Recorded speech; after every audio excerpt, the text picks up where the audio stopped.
kita telusuri makna manusia dalam Al-Quran itu, dalam kosakata bahasa Arabnya itu bermacam-macam. Ada disebut bashar. Basharun artinya manusia. Ada yang disebut annas atau nasun, juga artinya manusia. Ada yang disebut warok, juga artinya manusia. Ada yang disebut al-ins, yang juga berarti manusia. Ada yang disebut al-insan. Jadi kurang lebih ada 5 kosakata manusia di dalam Al-Quran. Kalau berbicara annas, annas ini cenderung kepada manusia sebagai makhluk sosial. Kalau istilah para filosof namanya zoon politikon. Seperti Aristoteles menyatakan manusia ini tidak boleh hidup sendiri. Dan teori ini sejalan dengan pemahaman Islam. Ada namanya fardu kifayah. Dalam hukum Islam disebut fardu kifayah, artinya perlu bantuan orang. Hukumnya mengenai masyarakat. Jika ada satu kampung seorang meninggal dunia, kemudian tidak ada yang mensolatkan, mengurus jenazahnya, sekampung berdosa. Nah, itu namanya manusia dari perspektif annas. Yang kedua disebut dengan bashar. Bashar ini manusia sebagai makhluk biologis. Butuh makan, butuh minum, menikah, dan seterusnya. Kemudian yang derajat manusia tertinggi kata al-insan. Makanya Nabi Muhammad cenderung menggunakan kata al-insanul kamil, bukan al-bashar kamil, bukan an-nas kamil, bukan al-ins kamil, tapi al-insanul kamil yang memiliki cakupan makna manusia sebagai makhluk yang memiliki akal dan kecerdasan. Itulah yang membedakan kita dengan hewan, membedakan kita dengan jin, membedakan kita dengan malaikat. Manusia ini Allah ciptakan kompleks, semua sifat ada. Laqad khalaqnal insana fi ahsani taqwim. Sungguh kami telah ciptakan manusia dengan sebaik-baiknya bentuk. Di dalam kitab tafsir Mafatihul Ghaib karya Al-Imam Fakhruddin Ar-Razi yang lahir tahun 544 Hijriah, wafat 606 Hijriah, mengatakan al-insan ini adalah cakupan seluruh sifat-sifat mulia yang dimiliki oleh manusia. Menurut Al-Imam Abu Ja'far Muhammad ibnu Jarir At-Tabari yang lahir tahun 224 Hijriah, wafat 310 Hijriah, dalam tafsirnya Jami'ul Bayan menyatakan al-insan ini adalah jenis makhluk yang paling sempurna secara intelektual, secara moral, etika, adab, dan juga spiritual, sehingga disebut dengan al-insan. Maka ulama-ulama terdahulu ketika mengarang kitab membahas tentang ilmu tasawuf falsafi atau tasawuf akhlaki atau ilmu syama'il yang membahas tentang pribadi Rasulullah sallallahu alaihi wasallam, selalu memberikan judul kitabnya Al-Insanul Kamil. Seperti karya Profesor Dr. Said Muhammad bin Ali bin Abbas Al-Maliki dalam kitabnya Al-Insanul Kamil yang membahas tentang syama'il Rasulullah, yaitu karakteristik dan sifat-sifatnya Nabi Muhammad sallallahu alaihi wasallam. Kemudian ada ulama keturunannya Sayyidina Syekh Abdul Qadir Jilani yang lahir 470 Hijriah, wafat 561 Hijriah. Beliau punya cucu bernama Syekh Abdul Karim Al-Jili, mengarang satu kitab. Namun kitab ini bagi orang awam tidak boleh dibaca. Bahkan kalangan ustadz, ulama juga tidak layak membaca kitab ini, karena dia aluannya tasawuf falsafi, pengalaman spiritual seorang wali yang hanya bisa dipahami oleh kalangan para aulia. Nama kitabnya juga Al-Insanul Kamil. Jadi ketika judulnya Al-Insanul Kamil, tanpa dijelaskan, mindset kita sudah bisa mengarah kepada sosok satu manusia yang bernama Sayyidina Muhammad SAW. Oleh sebab itu Allah Ta'ala tegaskan, laqad kana lakum fi rasulillahi uswatun hasanah. Sungguh di dalam diri Nabi terdapat teladan yang baik. Seluruh perbuatan Nabi, baik itu diamnya beliau atau waktu berbicaranya beliau, atau tatkala beliau berjalan atau tidak berjalan, tidur, bangun tidur, makan, minum, seluruhnya sudah terdata dan tertulis di dalam kitab-kitab hadis. Kenapa dicatat seluruh gerak-geriknya Nabi Muhammad SAW?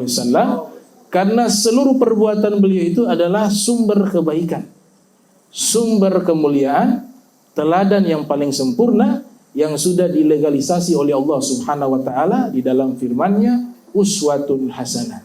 Sesuai dengan judul, teladan yang baik. Istri beliau bernama Sayyidatuna Aisyah. Ada yang bertanya, bagaimana sih akhlaknya Nabi, karakternya Nabi, perilakunya Nabi? Beliau menjawab dengan singkat tapi maknanya padat. Beliau katakan, kana khuluquhul Quran. Akhlaknya Nabi adalah Al-Quran. Ini bahasa sederhana, tapi kalau dikaji maknanya begitu luas. Tadi kan dibaca Maulid Ad-Dibai. Wa kana sallallahu alaihi wasallam ahsanan nasi khalqa wa khuluqa. Nabi Muhammad SAW adalah manusia terbaik fisik dan akhlaknya. Kemudian lanjutannya dikatakan wa kana khuluquhul Quran wa simatuhu ghufran. Akhlaknya Al-Quran, perangainya pemaaf. Makna akhlaknya Al-Quran, seluruh nilai-nilai akhlak yang mulia di dalam Al-Quran itu sudah diterjemahkan dengan perbuatan Nabi. Kita baca firman di surat Luqman, la tusair haddaka linnas wa la tamshi fil ardi maroha. Jangan palingkan wajah di hadapan orang. Ini ciri-ciri orang sombong. Bicara ngadap buang muka. Itu Allah didik umat Islam yang sebagai umat Nabi Muhammad, la tusair haddaka linnas. Jangan palingkan wajah kalian, jangan buang muka. Ayat ini belum turun, Nabi sudah praktekkan akhlak tersebut. Nabi sudah terjemahkan akhlak tersebut, padahal belum turun firman-Nya. Kita baca juga ayat wala tamshi fil ardi maroha. Jangan berjalan di muka bumi dalam keadaan sombong dan congkak. Ayat ini belum turun, Nabi sudah terjemahkan dengan perilakunya. Kita baca juga firman Allah Subhanahu wa taala, ibadur rahman alladzina yamshuna 'alal ardi hauna. Hamba-hamba Allah yang penyayang ketika berjalan di muka bumi ini, mereka berjalan dengan rendah hati. Nabi sudah terjemahkan dengan perbuatan sebelum ayat ini turun. Kita baca firman Allah Subhanahu wa taala, Allah perintahkan kepada Nabi, wahfid janahaka limanittaba'aka minal mu'minin. Wahai Nabi Muhammad, di hadapan pengikutmu dari kalangan orang beriman, rendah hatilah di hadapan mereka. Luar biasa, Allah perintahkan kekasihnya Nabi Muhammad untuk rendah hati kepada pengikutnya, kepada umatnya.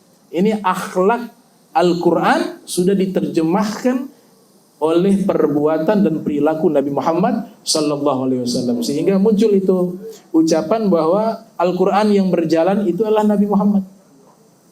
Al-Quran yang berjalan itu adalah Nabi Muhammad sallallahu alaihi wasallam.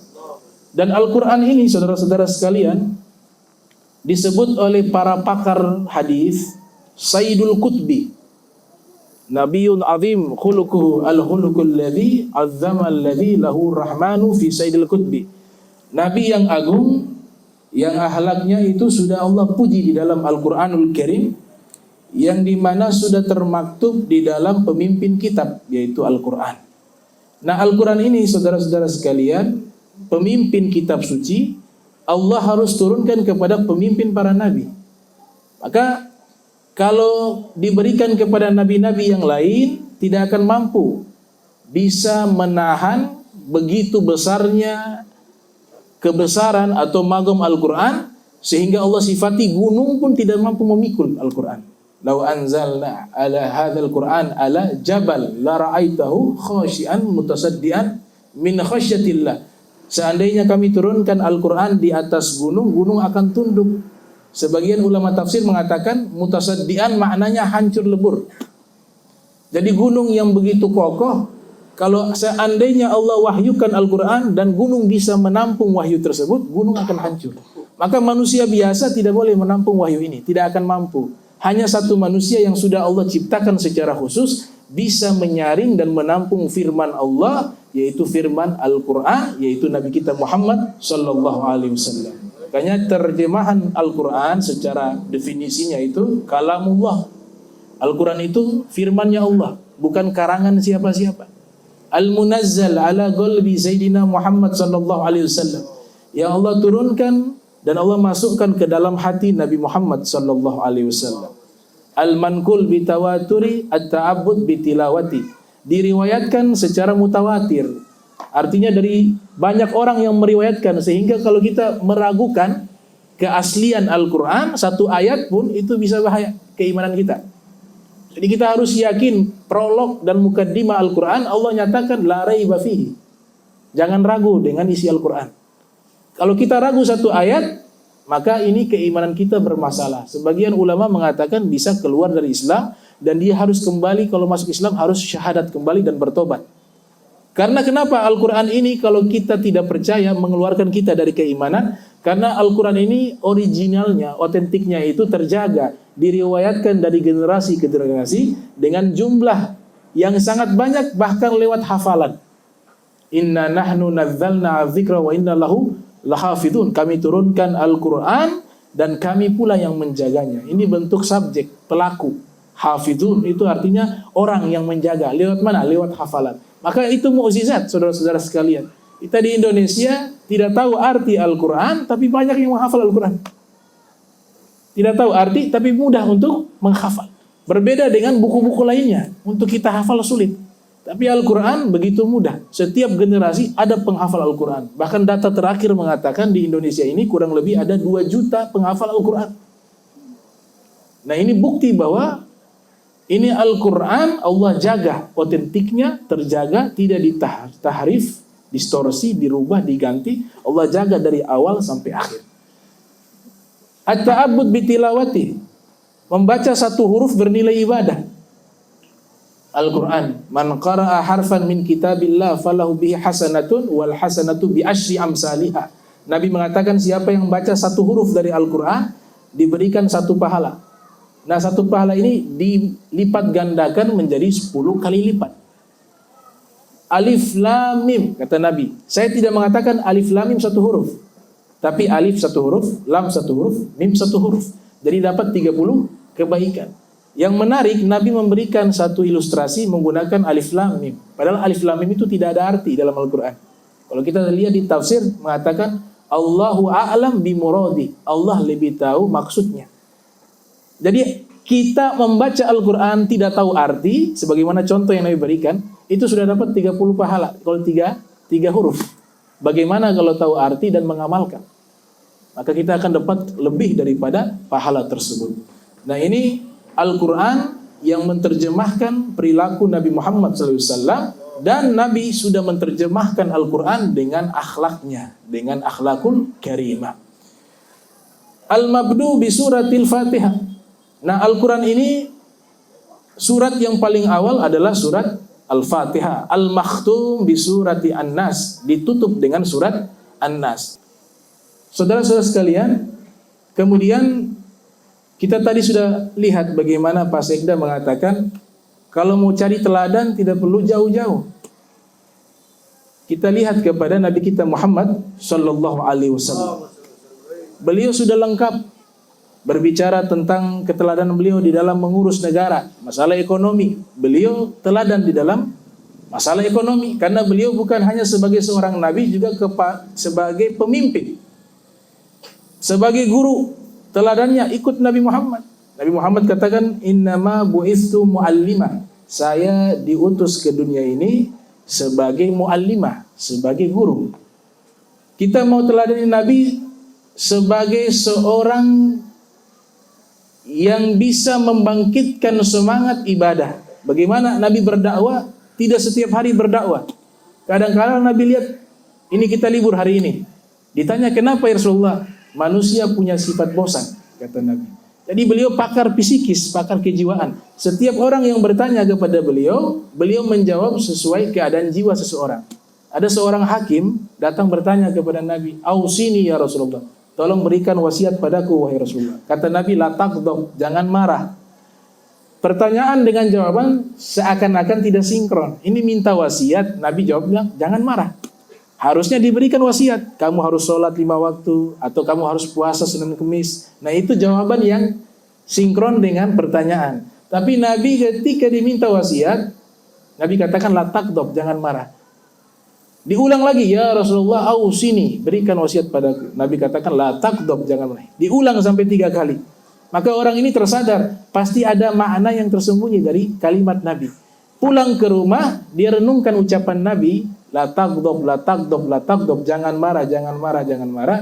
Akhirnya dia tersadar, oh saya kadang-kadang memutuskan satu perkara karena beliau sebagai seorang hakim. itu biasanya menggunakan emosi. Tatkala menggunakan emosi, maka keputusan yang saya ambil pasti keliru. Dari mana Nabi tahu dia seorang hakim? Dia ini terkenal pemarah. Nabi tidak pernah kenal sama orang ini. Tapi Nabi diberikan kelebihan bisa mengetahui keadaan jiwa seseorang. Namanya kasyaf kalau bahasa para sufi, namanya kasyaf. Di kalangan para aulia juga demikian. Diberikan firasat yang tajam, dia bisa mengetahui itu bisikan-bisikan hati.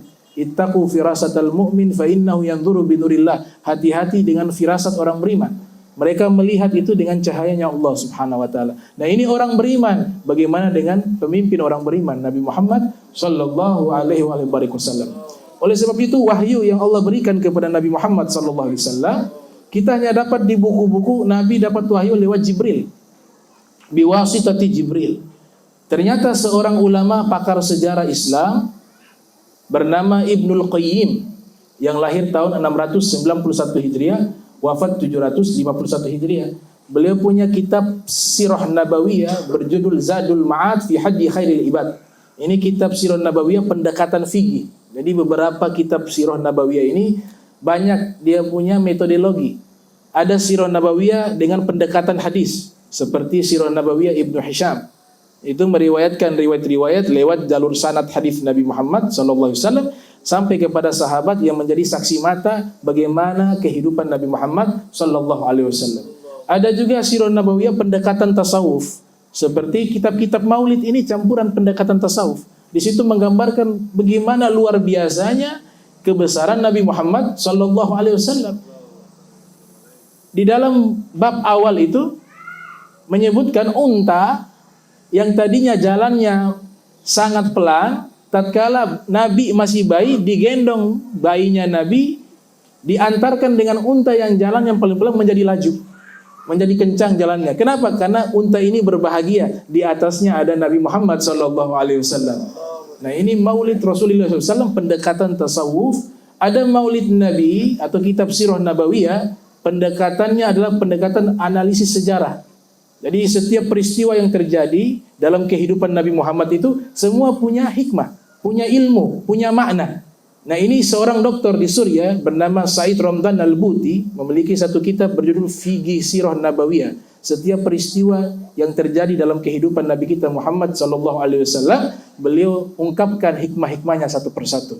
Ada juga kitab Sirah Nabawiyah yang dia membahas pendekatan ilmiah.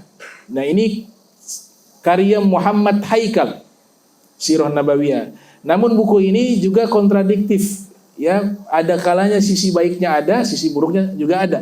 Karena menempatkan Nabi seperti manusia biasa. Peristiwa-peristiwa mukjizat Nabi seperti Al-Isra wal Mi'raj itu dihapus. Kemudian ketika menyebut nama Nabi tidak mengucapkan salawat, sedangkan Nabi kita Muhammad sallallahu alaihi wasallam mengatakan al-bakhilu man dzukirtu indahu falam yusalli alayya. Orang yang kikir adalah ketika namaku disebut dia tidak bersalawat kepadaku, kata Nabi Muhammad sallallahu alaihi wasallam. Nah, wahyu yang Allah berikan kepada Nabi Muhammad yang pertama, wahyu itu berupa perantara lewat malaikat Jibril. Malaikat Jibril datang menyampaikan wahyu kepada Nabi. Beberapa buku kurang tepat menafsirkan seakan-akan Nabi ini murid, malaikat Jibril guru. Padahal identitas asli Nabi Muhammad itu tidak punya guru. Nabi Muhammad gurunya hanya satu, Allah. Nah, ini hanya simulasi dan juga menggambarkan tawadhu'nya Nabi Muhammad ketika bertanya kepada Jibril dengan hal-hal yang tidak beliau ketahui. Padahal beliau tahu. Nah, identitas asli Nabi Muhammad terbukti sebagai seorang guru tatkala Nabi mau wafat. Jibril datang bertanya kepada Nabi, apa itu Islam, apa itu iman, apa itu ihsan, apa itu tanda-tanda hari kiamat. Kemudian Nabi menjawab. Kalimat penutup yang Nabi sampaikan itu adalah Jibril. Yu'allimukum dinakum. Dia datang ke sini mengajarkan kepada kalian agama kalian. Nabi tidak menyebutkan mengajarkan kepada kami. Kalau kami berarti Nabi juga termasuk. Tapi yang Nabi sampaikan, Jibril datang mengajarkan ilmu agama ini kepada kalian. Artinya Nabi tidak termasuk di situ. Kenapa tidak termasuk? Karena Jibril itu hakikatnya muridnya Nabi Muhammad. Seluruh malaikat itu muridnya Nabi Muhammad. Seluruh para nabi itu hakikatnya muridnya Nabi Muhammad sallallahu alaihi wasallam. Makanya seorang syekh namanya Syekh Abdul Fattah Abu Guddah, ulama Suriah, punya kitab berjudul Al-Muallim Rasulullah Al-Muallim wa Asalibu fi Ta'lim. Rasulullah adalah seorang guru yang mutlak. Guru yang mutlak dan metodologi di dalam mengajar. Di sini beliau prolognya mengatakan bahwa Nabi kita Muhammad sallallahu alaihi wasallam adalah sang maha guru dari bangsa malaikat, bangsa jin, bangsa manusia. Ini semuanya termasuk daripada murid-muridnya Nabi Muhammad. Karena beliau disebut sebagai Sayyidul Alamin yaumal qiyamah wala fakhr. Nabi katakan, ana Sayyidul Alamin yaumal qiyamah wala fakhr. Saya pemimpin alam semesta. Makna alam semesta adalah ma siwallah. Segala sesuatu selain Allah namanya alam semesta.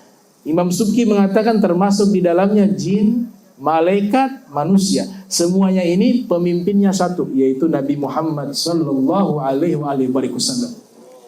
Nah, ini perantara wahyu yang pertama. Yang kedua, Nabi mendapatkan wahyu lewat mimpi.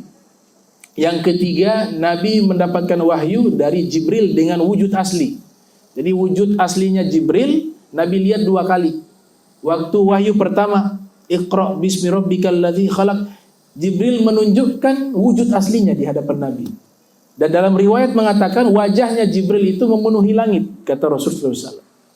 Wajahnya Jibril memenuhi langit. Yang kedua, waktu Nabi Mi'raj sampai di Sidratul Muntaha, pada waktu itulah Jibril menampakkan wujud aslinya. Jadi Jibril menyampaikan wahyu 2 cara. Yang pertama dengan wujud asli, yang kedua dengan wujud manusia. Wahyu yang keempat, Nabi mendapatkan wahyu lewat firman-Nya Allah, tapi dengan perantara, tidak langsung berdialog secara langsung. Yang kelima ini yang luar biasa. Yang kelima ini hanya khusus untuk Nabi Muhammad, yaitu Allah berfirman secara langsung kepada Nabi Muhammad. Dan Nabi Muhammad melihat Allah. Itu hanya khususia kepada Nabi Muhammad. Seluruh para nabi 124.000 mereka menerima wahyu, tidak ada yang melihat Allah. Tapi mereka mendapatkan sam'iyah, pendengaran firman itu mereka dengar, kemudian mereka sampaikan.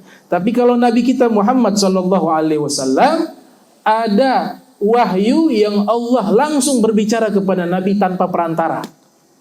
Dan Nabi melihat Allah. Nah, ini fadail Nabi kita Muhammad sallallahu alaihi wasallam, kemuliaan, keistimewaan khusus untuk Nabi kita Muhammad sallallahu alaihi wasallam. Oleh sebab itu para ulama terdahulu mereka membuat satu bidang ilmu khusus. Ada 5 ilmu yang mengkaji tentang Nabi Muhammad. Yang pertama ilmu syama'il yang membahas tentang sifat-sifat Nabi, baik secara fisik ataupun akhlak. Yang kedua namanya ilmu fadail yang membahas tentang kemuliaan Nabi Muhammad. Yang ketiga namanya ilmu khasais yang membahas keistimewaan Nabi Muhammad. Yang keempat namanya ilmu dalail yang membahas tentang mukjizat-mukjizat Nabi Muhammad sallallahu alaihi wasallam. Yang kelima namanya as-sirah nabawiyah, ilmun yabhathu fi hayati Rasulillah sallallahu alaihi wasallam munzu maulidihi ila hina wafatih, yaitu satu bidang ilmu yang membahas tentang biografi kehidupan Nabi mulai dari lahirnya beliau hingga wafatnya beliau, dinamakan dengan ilmu as-sirah an-nabawiyah, sirah nabawiyah. Ulama-ulama yang mengarang kitab fadail seperti Al-Imam Syekh Yusuf An-Nabhani yang lahir pada tahun 1265 Hijriah, wafat 1350 Hijriah. Beliau mengarang kitab berjilid-jilid berjudul Jawahirul Bihar fi Fadailin Nabil Mukhtar. Kitab ini ketika kita membacanya, kita menjadi kagum. Begitu luar biasanya Nabi kita dan begitu beruntungnya kita dipilih menjadi umat Nabi Muhammad. 4-5 jilid kitabnya. Di situ kebesaran Nabi diungkap satu persatu, dijelaskan satu persatu. Kitab kedua berjudul Al-Wafa bi Fadail Nabil Mustafa, karya seorang ulama mazhab Hambali bernama Ibnu Zawzi Al-Bughdadi yang lahir tahun 510 Hijriah, wafat 597 Hijriah. Sesuai dengan judul, saudara-saudara sekalian, Al-Wafa bi Fadail Nabil Mustafa. Nah, Al-Mustafa itu diambil dari kata sofa. Sofa bukan sofa bangku. Sofa artinya murni, suci, bersih. Di dalam beberapa kitab sejarah menyebutkan Nabi pernah mengalami pembedahan dada, syaqqu sadr. Kemudian malaikat mengeluarkan hati Nabi, dibersihkan. Beberapa komentar coba menafsirkan bahwa mengeluarkan hati Nabi yang ada kotoran kemudian dibersihkan. Sebagian lagi mengatakan mengeluarkan ruangnya syaitan di dalam hati Nabi. Sebagian lain mengatakan mengeluarkan daripada potensi-potensi bisikan-bisikan setan bisa masuk ke dalam hati Nabi. Nah, 3 tafsiran ini kurang tepat, saudara-saudara sekalian. Kenapa kurang tepat? Karena sesuai dengan hadis Nabi katakan wastafani min Bani Hashim. Saya dipilih oleh Allah dari suku Bani Hashim. Kata pilih diambil dari kata sofa. Sofa diambil dari makna bersih, suci. Sebagaimana ucapan seorang sufi namanya Bishr Al-Hafi dalam kitab At-Ta'arruf karya Imam Al-Kalabadhi yang wafat tahun 380 Hijriah. Bishr Al-Hafi mengatakan as-sufi man sofa qalbuhu lillah. Sufi itu adalah man sofa. Kata sofa itu Mustafa diambil dari kata sofa. Sufi artinya orang yang bersih hatinya karena Allah. Maka ketika julukan Nabi dan sabda Nabi mengatakan Nabi seorang yang disebut dengan istofa atau orang yang disebut dengan Mustafa, itu artinya orang ini suci. Orang ini bersih, tidak ada noda, termasuk hatinya. Maka ulama-ulama ahli ma'rifat ketika coba menjelaskan peristiwa pembelahan dada Nabi, kemudian hati beliau dikeluarkan, mereka mengatakan itu bukan mengeluarkan kotoran karena hati Nabi sudah bersih, sesuai dengan namanya Al-Mustafa. Tapi hati yang sudah suci bersih ditambahkan lagi kesuciannya. Ini yang dinyatakan oleh Al-Habib Ali bin Muhammad Al-Habsyi, pengarang Maulid Simtud Durar. Beliau mengatakan wa ma akhrajal amlak min qalbihi adza walakinnahum zaduhu tuhran ala tuhrin. Tidaklah malaikat mengeluarkan dari hati Nabi ini kotoran, akan tetapi malaikat menambah hati Nabi